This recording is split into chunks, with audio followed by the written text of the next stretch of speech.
Hello everybody, went to Poole Park. It's Sunday afternoon and I've just escaped the rehearsal for the St Matthew Passion, which is quite a long sing, so forgive my voice being quite low.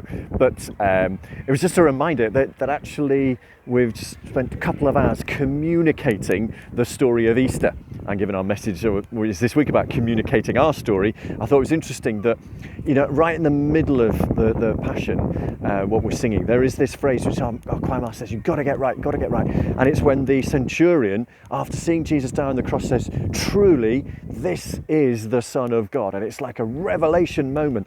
And it's like a revelation moment to the whole piece that's right at the heart of it. So it made me think about how we communicate our story. There's lots of good stuff. We've got some great tools. So the Right Market tools are there if you want to make little quick posters or leaflets. The posters on there now, the social media things.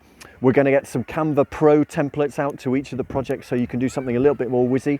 And we've got some training this today, Monday. You're tomorrow, my tomorrow, but you're today.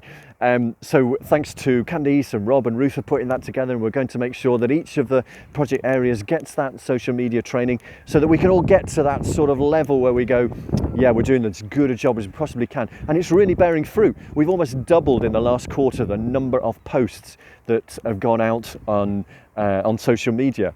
And we've seen the number of followers in all our different channels go over 2,000. We've got loads of people now clicking on the links to go through some of the links that we're putting in social media channels. So that's going really well. And actually, so are the podcasts that Ruth has been doing. So thank you to those of you who've been involved in that. We're getting 40 to 80 watches each time. And there's a new one out which is all about the health bus and the connection station there that Claire Holly does faithfully each week. Thank you, Claire, for that. It's a great little story about how we're linking in with other organisations at the health bus to provide something really special and helping individuals make that step forward away from the street. So have a listen to that. The newsletter's just come out, some really great other stories in there. So thank you to Ruth for putting that together. And it's quite a reminder, isn't it? It's quite an interesting week working with the Echo, the Daily Echo, down at Christchurch Food Bank. They've it was so much great stuff after that opening at St Joe's, and yet the first article that the Echo put out there, really negative. It sounded like we were being critical of the government and sort of telling them what to do and stuff like that. And that wasn't at all what we had said. So we actually went back to them and say, no, not really. That's not what we're about here at FaithWorks. And I really felt bad for Tracy and Sarah. What was great was the Echo came back with a second article, much more about the opening, which was much more spot on and very positive, telling the stories of Christine, the volunteer who helped to open St Joe's. And so we said to them, well, thank you for doing that second article. But it just underlines that we have to be a little bit careful with some of these media organisations. So if you're ever concerned about that, don't forget you can always say, hey, let me phone you back and let's have a talk and let's see what is the best way of putting that across. So it's been a learning, but I'm really glad for Tracy and Sarah that they've had a good second article there. It's good learning for all of us.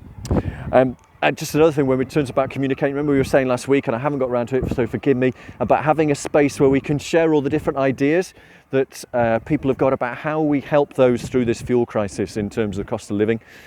There's some nice ideas that some of you come up with, so thank you. But I saw also an article from Martin Lewis this week that was quoted in the Echo, and some really interesting ideas there about how to help people keep themselves warm so they don't have to put on their heating. Quite out there ideas which might be worth us having a look at. So I'll try and share that round and we'll get that WhatsApp group set up. But it is all about communicating our story this week, and it's the Easter story, it's Easter week. And as a Christian organisation, that's really important for us. Quite interestingly, I sang a hymn, How Great Thou Art, at both a funeral and a wedding this week. It just shows how fundamental that or great that hymn is. And one of the verses says, and when I think that God, his son not sparing, sent him to die, I scarce can take it in, that on the cross he's my burden gladly bearing, he bled and died to take away my sin. And that's sort of the fundamentals of the Christian story right there in that hymn. And then it goes on to talk about the resurrection in the next verse. So maybe you'll sing that hymn at some point this week.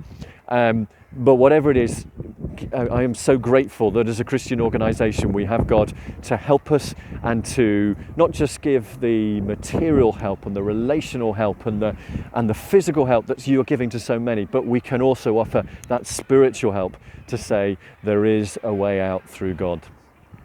So I pray that you'll live well this week and that you'll enjoy a really great Easter. So good to see you all at the Skittles thing. We must do that again. Thank you so much, everyone. Take care. Have a good week.